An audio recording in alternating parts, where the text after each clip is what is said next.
Also Generationenclub, ich freue mich riesig, hier dabei zu sein und es bringt wirklich viel Spaß, weil man lernt zum Beispiel auch eben mit der Sprache sich zu artikulieren, mit dem Atmen und das macht schon eine ganze Menge aus und eben, dass wir auch Plattdeutsch sprechen. Das finde ich ganz, ganz toll.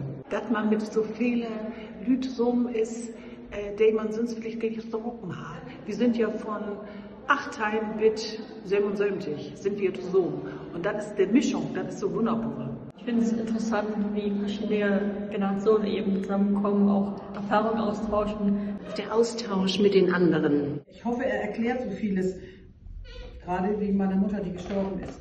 Ich freue mich so, dass ich jetzt weiß, wo du bist. Ich stehe auf dich. Bis morgen. Mein erstes plattdeutsches Wort, das wir als Kind mit den Novas, der haben schon mal das Plattdeutsch schnackt. Mein liebstes plattdeutsches Wort ist kein Wort, sondern ein Gedicht. Und zwar ein Weihnachtsgedicht.